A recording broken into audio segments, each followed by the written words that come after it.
I now call the East Lyme Zoning Commission special meeting of July 20th, 23 to order at 7:30 p.m. Could we have the Pledge of Allegiance? I pledge allegiance to the flag of the United States of America and to the republic for which it stands, one nation, under God, indivisible, with liberty and justice for all.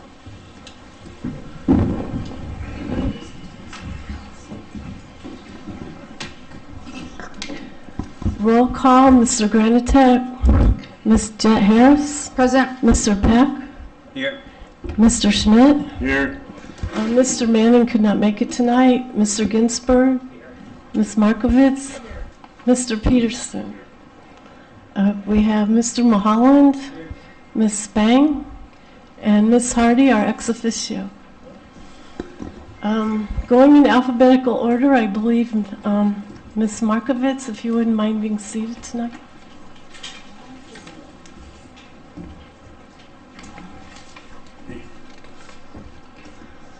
First up, public delegations, which is the time when members of the public are invited to speak to the commission on subject matters that are not on tonight's agenda. Yes, ma'am.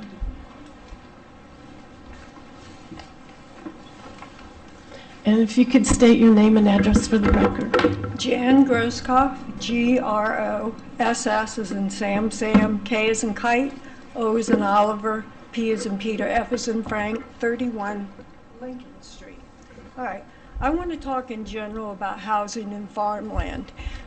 That's what interests me.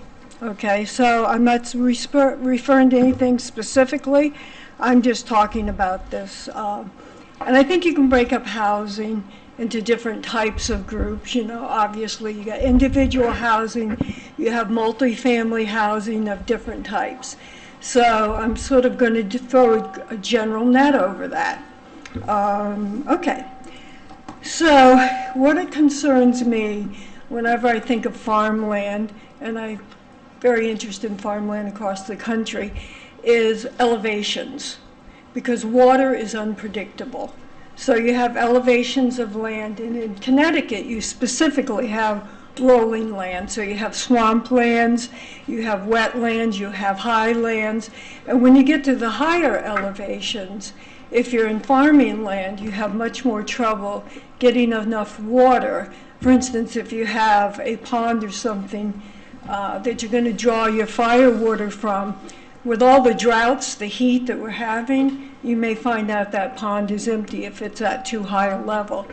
If you have swamplands at a lower level, you're going to find the carbon, the CO2 going down in there. So it's going to have an impact on aquifers. And if you have a lot of housing dependent on wells, those wells may or may not run dry. Now let's think about carbon. A typical passenger vehicle, according to the EPA, emits 4.6 metric tons of carbon per year. Now that's a lot of carbon per year. Try to do that by, say, 50 or 60 houses. So around your farmlands, you're going to have all this CO2 going down into your lower levels, into your water, going up into your air. And I haven't even looked at what each household itself will contribute to that. And that's looking at one car. If you think of two cars, if you think of delivery trucks, if you think of people visiting, you are talking millions of pounds of carbon going into the farmland. And if you think the supply chains were bad during the pandemic, if you're looking at any of the predictions of what's going to happen to the supply chains soon, we're going to be in real trouble, and we're going to be polluting our farms if we don't think about this. You're also going to displace your wildlife. You will be, by putting too much housing and farming, actually contributing to global warming. So any town that says they're interested in global warming would need to think about that if they really do mean that. Taxes will go up. was you're trying to provide services. And, I mean, we were promised our taxes would not go up because we had Costco, but they've gone up. What do teenagers and kids do out in, come on, we were all teenagers. You know, to be out in the middle of farmland could be pretty boring. I want to tell you also, going back to the issue of water, water's unpredictable. And engineers can predict whatever they want about water. Let me give you a case in Savannah, Georgia area. The developer put in a number of houses that he was allowed to put in. This was in a rural area, so there were not sewers and et cetera. And he managed the water with a stream. Worked really well for a little while. This is Savannah, Georgia, remember. So the water goes down to somebody else's land who's managing that land differently. It backed up. There would be completely unpredicted 2 feet of water. Now, when you're down in Savannah, Georgia, I don't know how familiar you are with that, and snakes. The snakes are already around, but when the water starts flooding, what a mess to untangle whom to hold liable for that debacle. It went on for 2 years. That was a mess. Now, if you also think about roads for a rural area, you're going to have trouble with roads, right? Getting them in, getting school buses in, etc. Again, you're going to have liabilities because you're going to have fatalities. There's no two ways about it. If you're bringing in, what did I throw out, 60 units, let's say 20 units, 100 units, whatever you are on narrow roads, you're going to end up with fatalities. Again, a mess to untangle. I feel like we're a little close to what's on our agenda tonight, what you're speaking Well, I about. brought up Savannah and other areas because I'm looking widely there. I am concerned about our farmlands, obviously, but thank you for your time, because I think you gave me sufficient time to state an opinion, and I do appreciate that. And that's it. Thank you. Anyone else here want to talk on something that's not on tonight's agenda? Yes, sir. I will not speak about what's on the agenda. Can we have your name and address, please? My name is Tom Kalal at 80 Grassy Hill. I thank you all for the job you do. It's a really hard job. I thank you for upholding our zoning regulations and our plan of conservation and development. You are the keepers of the future of our land in our community. I see in our group today, I see town citizens. I believe there's some hired guns. I mean lawyers in the group and some developers. The latter two are here for profit. Profit only. The first group is here because they can. Yeah, we can't speak about what's on tonight's agenda. Okay. I ask that if you have to vote on any subject matter in the future, you vote for what your gut says and what's best for our community. Thank you. Thank you. Anyone else tonight? Okay, let's move on to, we have no public hearings tonight, so let's move on to our regular meeting. We need to approve the minutes. Has everyone had a chance to read them? Mm-hmm. Okay, is there a motion? I'll make a motion to approve the minutes of July 6, 2023. I second. Everyone in favor say aye. Aye. Aye. Opposed? Abstain? One abstention, 5-4. Thank you. Next on our agenda is the application of Kristen Clark P.E. for conceptual site plan review for an affordable housing multifamily residential development pursuant to Connecticut General Statute 8-30 at a property located on Holmes Road, East Lyme, Assessor's Map 55, Lot 30. I just want to remind the Commission that we can't introduce any new materials. We need to rely on what was presented in the hearing. We've had sufficient time to review, so The floor is open. At this time, Madam Chairman, based on the evidence of the record, after careful consideration, 2 public hearings, many hours of review, I am making a motion to deny Kristen Clark's application for the conceptual site plan review for affordable housing multifamily residential development pursuant CGS 8-30G at property located on Holmes Road, East Lyme, Connecticut, Assessor's Map 55-0, Lot 30. I am making a motion to deny the application for the following reasons that are listed in the denial resolution, which was prepared by Attorney Carey.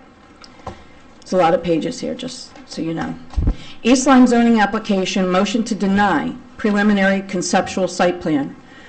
Application per CGS Section 8-30G and zoning regulations Section 32 by Kristen Clark submitted on or about February 28, 2023 for property on the south side of Holmes Road shown as Lot 30 on Assessor's Map 55. A, findings. Number 1. Under cover of a letter from her attorney dated February 28, 2023, Kristen Clark, applicant, filed an application pursuant to Connecticut General Statutes 8-30G for property on the southerly side of Holmes Road with no street address and shown as Lot 30 on the Assessor's Map 55 property. The property is approximately 12.67 acres in area and is approximately 460 feet from the East Lyme-Montville boundary. Number 2, the application calls for the creation of 19 single-family lots and 4 6-unit townhouses.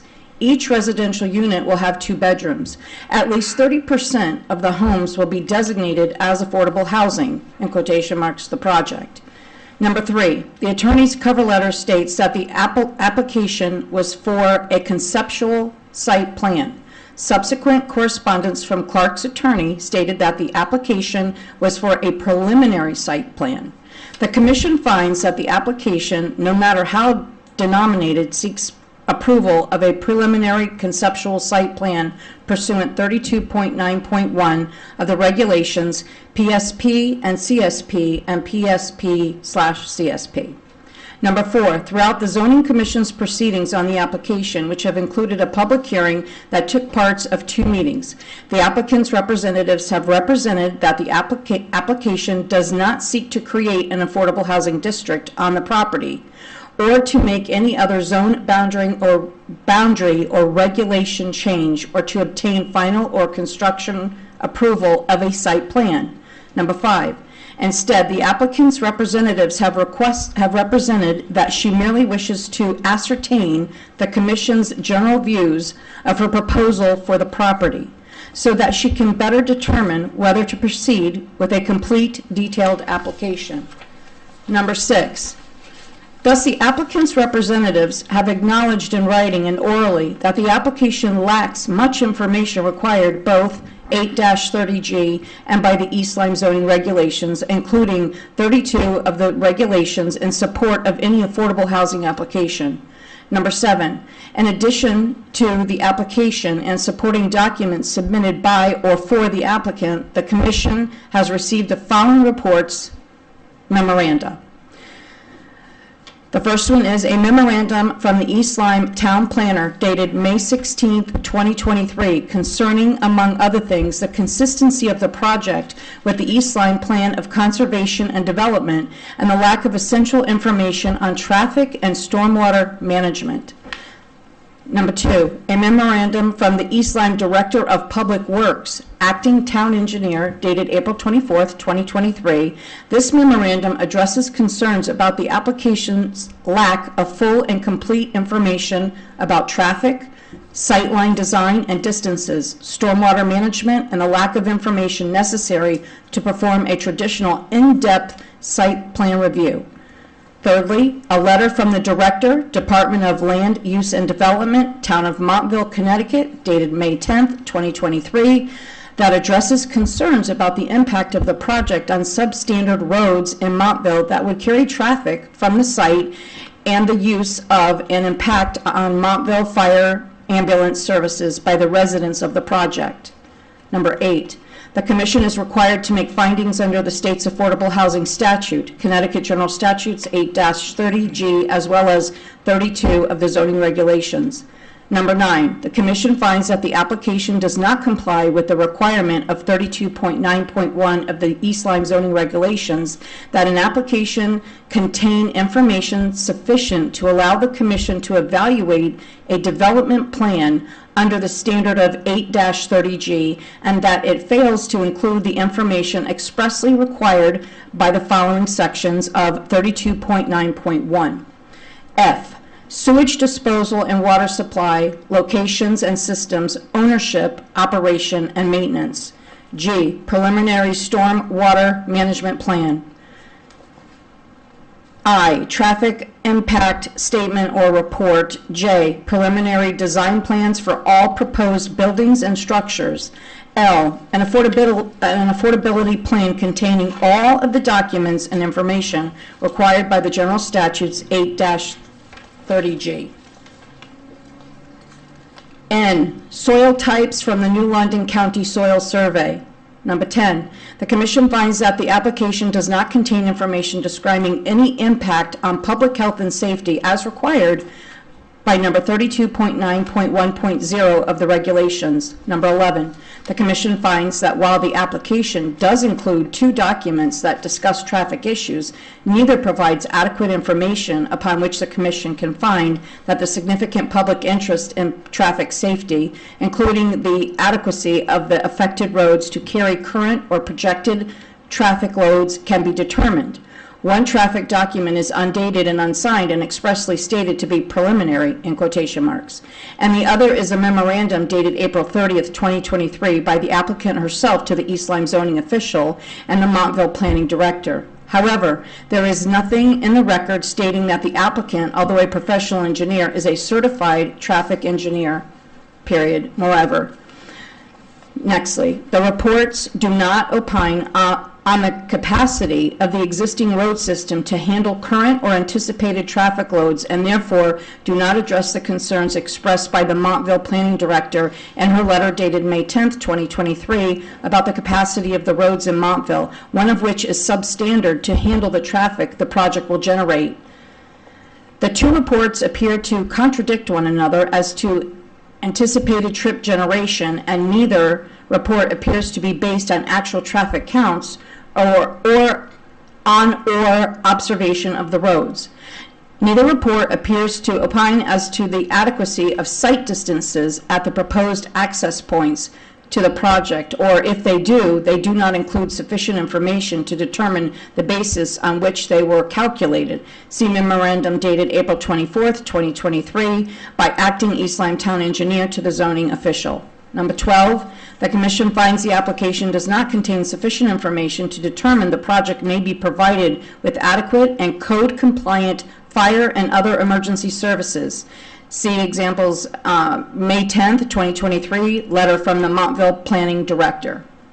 13, the Commission finds the application fails to contain sufficient information to allow a proper evaluation of stormwater impacts and any proposed mitigation methods, or to perform a standard in-depth plan review.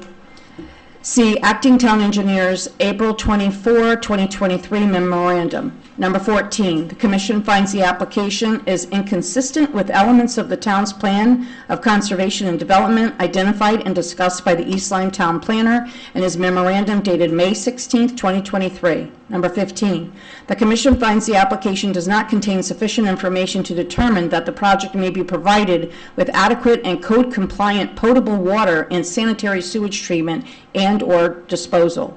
Number 16, the Commission finds the application does not contain sufficient information to determine whether there are regulated areas on or near the property subject to the town's inland wetlands and watercourse regulations as required by 32.9.1 of the zoning regulations. Number 17, the Commission finds that the affordability plan submitted with the application dated February 28, 2023 does not include materials and information required by CGS 8-30G. B, number 1, including draft zoning regulations, conditions of approvals, deeds, restrictive covenants, or lease provisions that will govern the affordable dwelling units. Number 18, the commission finds that the applicant has not provided the information necessary to assess the environmental impacts of the PSP and the CSP, including stormwater. Number 19, the commission finds and recognizes that there is a need for affordable housing in the town of East Lyme, and that less than 10% of available housing stock in the town meets the statutory definition of affordable housing. Number 20, however, the commission also finds and declares that the application affects other substantial public interests in health, safety, and other matters which the commission may legally consider and which clearly outweigh the need for affordable housing, including, number 1, the means by which potable water and sanitary sewage treatment will be provided. Number 2, the adequacy of the existing public road system to meet current and anticipated traffic demands. Number 3, the treatment and conveyance of stormwater and the avoidance of pollution and the protection of the environment and environmental resources. I think that's number 5. Number 5, whether there are wetlands and watercourses and other wetlands regulated areas on or in proximity the property, and if so, where they are located and how they might be impacted. Number 6, fire safety and the provision of fire and other emergency services to the site. Number 7, consistency with the East Lyme POCD. 21, the commission finds, based on the evidence in the record, that it is necessary that it deny the application in order to protect substantial public interest in health, safety, and other matters addressed in paragraphs 9 through 20 above, that such interests could clearly outweigh the need for affordable housing, and that the substantial public interest in these matters cannot be adequately protected by reasonable changes to and conditions on the affordable housing project described by the application. B, decision. For the reasons stated in the findings, the commission denies the PSP, CSP, and offers the following suggestions for any subsequent affordable PSP, CSP final site plan application for the property. Number 1, the applicant shall, prior to or contemporaneous with applying for a preliminary conceptual and or final site plan pursuant to 32 of the East Lyme zoning regulations, and for any form of the affordable housing application for the property, submit all information required for a preliminary, conceptual, or final site plan required by the zoning regulations, including 32.7.32.9, 32.9.1, and 32.9.2.2, and shall also, through the submission of reports from licensed certified experts in their respective fields, whether or not such reports are expressly required by the zoning regulations. A, demonstrate that adequate potable water and sewers and or on-site septic treatment provided by all relevant governmental authorities be provided to fully serve the project. The applicant shall also describe the location, ownership, and operation and maintenance of said systems. B, demonstrate that the access to public highways to and from the project shall be safe and compliant with all legal requirements, including for site plan distances, and that access to all units at the site by fire, police, and other emergency vehicles shall be adequate and compliant with all code requirements. C, demonstrate that all existing and proposed roads, including in Montville, that will bear the traffic from the project are of adequate capacity and are of adequate condition to do so. If they are not, describe in detail the changes required to make them adequate and the projected costs thereof, and obtain any approvals required from Montville or state authorities. D, apply for and receive an inland wetlands permit or a certification that none is necessary from the East Lyme Inland Wetlands Agency, and accurately depict the location of all regulated resources on or in proximity of the property. E, provide the commission with the information necessary for the commission to assess the environmental impacts of the project of zone, including but not limited to: Number 1, a state-of-the-art storm water management plan which shall, at a minimum, include a storm water management system designed to treat, detain, and infiltrate the 100-year-old storm on site, The plan should be accompanied by a drainage or stormwater management report. In addition, the plan should include an operations and maintenance plan identifying the maintenance schedule and individuals responsible for the maintenance of the stormwater system. Next, results of all site testing for the design of a stormwater management system. Sources of pollutants the proposed development will generate, such as sand, salt, and or other chemicals used in winter, and other maintenance operations on driveways, sidewalks, parking areas, nutrients from fertilizers used on grass and landscaped areas, metals from vehicle brake pads, hydrocarbons from inadvertent gasoline spills and vehicular oil drips on impervious surfaces, and atmospheric disposition on impervious surfaces, and the effects of any of these will have on the environmental resources on site. F, provide an erosion and sedimentation control plan consistent with the 2002 Connecticut Guidelines for Erosion and Sediment Control, including the contact information of the individuals responsible for implementation and maintenance of erosion and sedimentation controls during the construction and an estimated timeline. To the extent it is claimed that this application seeks a designation of the property as an affordable housing district, AHD, all cap, it is denied for the reasons stated above, and because per East Lyme zoning regulations 32.9, an application for designation on an AHD cannot be approved without an approved final site plan. Is there a second for the longest motion in zoning history? Is there a second to this motion? You second? Do we want a discussion? I mean, I think that we can sum this up by the fact that this is essentially the wrong location for this type of development. You know, keeping in spirit with affordable housing, you should have access to public transportation. You should have access to town water, town sewer, adequate roads, closer proximity to fire departments, and most of these issues related to health and safety are environmental concerns, and we are anticipating a large impact on a pristine area in town that's largely undisturbed by development. And again, there isn't enough here in the application to really study that environmental impact and what it may do to the watershed, the water supply, the environment, and again, all the other safety-related issues. I agree with, go ahead. oh, I'm sorry. I agree with what Commissioner Granitek just said. I think it's important to know that a lot of work went into this, a lot of detail went into this.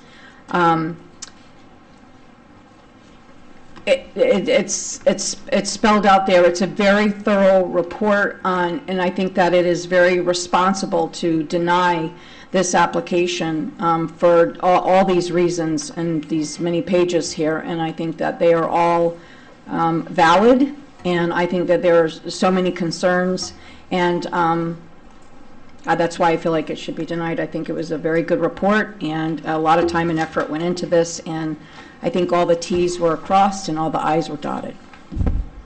I tend to agree with both of you. The other thing that came up in the hearing that caught my attention was that hunting is allowed on property near there if you have 10 acres or more. And I would just hate to see a lot of kids wandering over on property where, you know, people could be out hunting and shooting. I do think we need more affordable housing. I agree this is not the ideal place for it for all the reasons stated. Dave, Norm? I would agree with most everything I've heard so far. And one of the larger concerns I've had, and after having driven up and through that neighborhood 2 or 3 times in the last couple of months, and I do have a past history. I was for many years a career firefighter, EMT, and driver of an ambulance. I have serious issues with the roads going in and out of that area and the accessibility to emergency services in a timely fashion.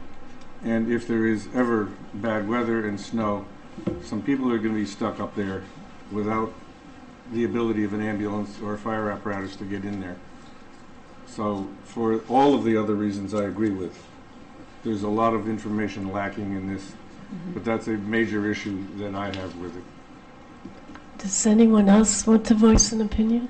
Well, I acknowledge that affordable housing is needed in East Lyme. This application leaves too many questions unanswered in areas of public health and safety, so I concur with the other board members here that this is not the right application. I have a question for Mr. Mulholland. These two motions prepared by the attorney, the town attorney, are identical. And I wanted to know, it was almost thinking there may have been a mistake here.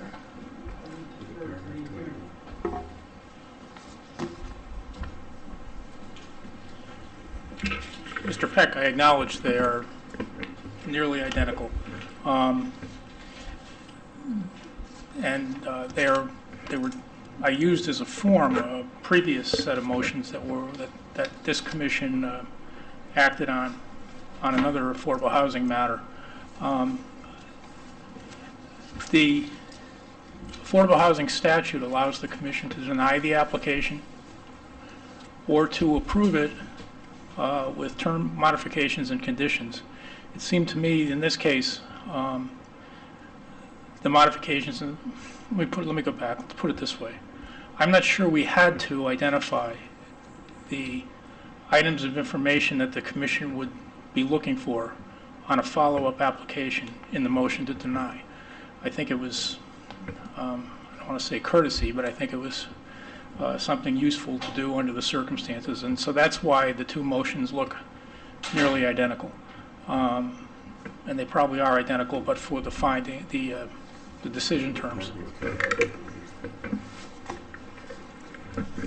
So the difference in the motion to approve is that you find that there are all the defects that were listed in the findings, paragraphs 1 through 21 of the first section of the motion.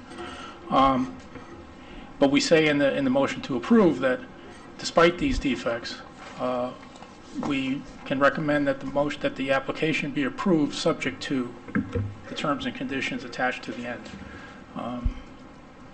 So I didn't mean for it to be confusing. I was, the task was to give you options, and if I didn't do it if I did it in a confusing way, I apologize. It just seems like we're requiring, in the motion to not deny, we're requiring all this stuff. Well, it starts out as a suggestion. So we're suggesting that if they come back again, this is what they should do. A list of suggestions like this is required on a wetlands denial when a commission makes a finding that there are alternatives. Here, I don't think the list of information to be submitted in a future application is required by the statute, but I thought it would be a useful thing. I was worried that someone would ask the question you asked. In other words, well, that's the best answer I can give to it. Right, but I also would like to add that the motion to deny has very strong points as to why this should not go through as the way that it is now, and why we should deny the motion. That was the intention to state them as clearly as possible, and identify the defects as that were there. Ultimately, you make the findings. I just drafted the motion, and I hope I think I caught nearly everything. I don't think there's necessarily anything in my motion, in the motion I wrote, to state to the effect that this is not an appropriate site for the reasons stated, for example, by Mr. Granitek. And if the commission wants to add Mr. Granitek's reason, I think maybe you could amend the motion to add that without having to have Mr. Granitek repeat it, we could just take it from the transcript. But So I would make a motion to add Mr. Granitek's comments in there as well, as to why it should be denied. I didn't mean to step on anybody's toes, but No, not at all.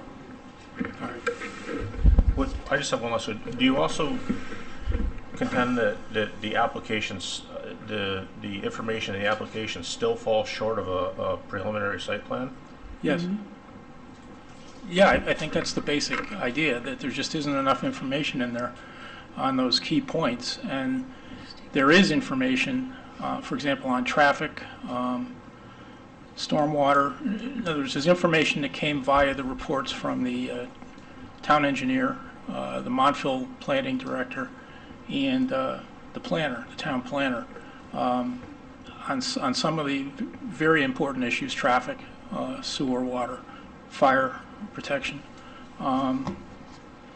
So I think when you balance the information that's in the record, the information in the record militates against an approval, and strongly suggests, on balance, that the information demonstrates that the application that was submitted to you will have negative impacts on significant interests that could outweigh the benefits of affordable housing.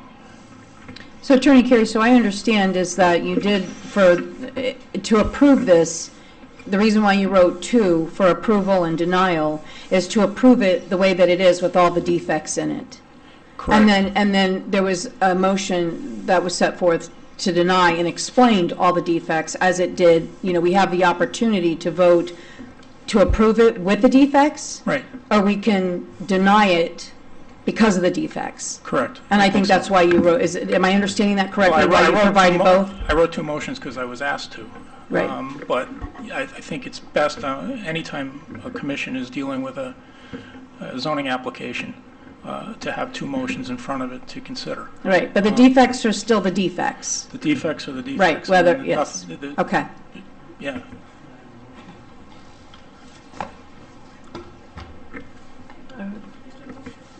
A motion by Ms. Jed We Harris? just had or- another motion to amend the motion. For what Commissioner Granitek stated in there as well, to add, Terry, about what you had said. You need her to second it. I'm I sorry. already second. So you have to have a second. Yeah, so we did it. So you need to act on the amendment and then go back and act on the... Do we have a second for the amendment? I second it. You made the motion. Oh, thank you, Denise. She feels very strongly. Yeah, I will. We need a second for the amendment. Denise Markovitz seconded it. We need to repeat that. Can you repeat what you? No. Do we have? No, it's in the transcript. I think if we reference back to the record and say that Mr. Granitek's comments will be added to the motion as grounds for denial. And Mr. Granitek's comments are, They- you wanted to state that? It was wrong place, and We'll other, just have to go back and We'll look have to, at. go back to Yeah. the record, and it was about 10 minutes I ago. may not reiterate it verbatim. It was very well stated when you stated it, and I can't recite it. So if he had you're just going to refer that his comments were included. And that's the amendment. Right, well, Commissioner Markovitz just said it will be on the film. Absolutely. Okay, we need to vote on the amendment. All those in favor say aye. Aye. Against? Abstain? 600. Are we ready to vote on the main motion, or do we want more discussion? No, I don't need more discussion. Okay, all those in favor of the motion to deny, say aye. Aye. Aye. Against? Abstain? The motion to deny passed 600. Madam Chair, next Thursday. Thank you. We do not have any old business. Under new business, we have the application of Joseph Vasilio of Eliano's Grill for a special permit for outdoor dining at 228 Flanders Road, Niantic, Assessors Map 26.1, Lot 26. Does the commission have any business they'd like to bring up tonight? Thank you so Good much. night. Thank you, Attorney Kara. Does the commission have anything to bring up tonight? No? No. Mr. Mulholland? I have one question for you. Has anybody been by the Spice Club to see if he put up the divider? It's been 2 weeks. Zoning guy went by, Did he look at it? and he has not put it up. We'll draft today, next put it tomorrow. He said he'd do it within 10 days, so yeah. So we're Okay. doing our stuff up. Thank you. Thank you. I just have a comment that I would like to make to the zoning official, Mr. Mulholland. During this process, your staff has been impeccable. And with the changes, especially with this application, there was a lot. I just wanted to commend you and your staff, and actually to the people that wrote the POCD. Your staff really went. I really think they went over and beyond, and I. Just great addition. She's wonderful. She's and Karen is too. Smart and caring. Yes, and Karen is too, and you guys seem to have a great team, and we really appreciate that, because there was a lot of things going back and forth, and you kept us all straight with the information, and we appreciate that. Pass that along. Thank you. Our ex officios here tonight.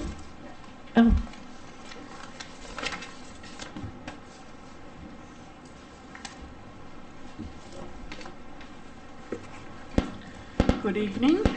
Good evening. I usually dress a little more formally to be your ex officio, but in the words of Ella Fitzgerald's famous song, just too dang hot. So, on behalf of the Board of Selectmen, I'd like to thank you for your due diligence in examining this issue, which brought out a lot of public concerns, and I think we also had some input from Inland Wetlands and that group, that this was a very key environmental issue in many of the townspeople's mind. And I think that they have spoken to you and you've responded. The board continues to review the Hathaway property proposal for purchase by the town. That's still in executive session for us, but we continue to look at the pros and cons of that. And at the last meeting, which I was unable to attend, Selectwoman Ann Chiquillo reported on the charter revision and that process, and the board is working to see if we can come up with enough money to send a direct mailer to every voter in town shortly before the election takes place, so that we're certain that everybody has been informed of the proposed changes, which are quite significant in my opinion. And that's it for me tonight, unless anyone has any questions that I could follow up with. No, thank you, Mrs. Hardy. Thank you. You're welcome. A very entertaining evening. Mr. Peck, were you able to go to the Planning Commission, or did they even have a meeting? I switched with, He switched with me. I attended the meeting on Tuesday night of the Planning Commission, and they had a very extended discussion on an application on Holmes Road in the corner of Walnut Hill for a subdivision. That discussion went on for a very extensive period of time, and one of the larger issues that was debated back and forth was the amount of the easement set aside for open space, and they finally came to terms with what's needed. As part and parcel of that, the applicant offered a fee in lieu of the set aside or the easement, and that didn't sit too well, because apparently there isn't sufficient language in our regs to allow for a fee in lieu of open space, and that needs to be somewhere discussed or placed in our regulations, their regulations. They did approve the application with 7 conditions. I'm not going to read them all off because I didn't write them all down. They also discussed enforcement of conditions placed on applications, and how does that get accomplished, and what happens if they choose not to comply. And their exact words were that some of these rules are toothless because there's nothing attached to them. If they don't do what they're told to do, there's no fine process or put in place to deal with that. The last issue they discussed very briefly was apparently there is a subcommittee that's about to be formed between Planning, Zoning, Board of Selectmen to discuss short-term rentals. But they didn't have any more information other than that it's about to be formed.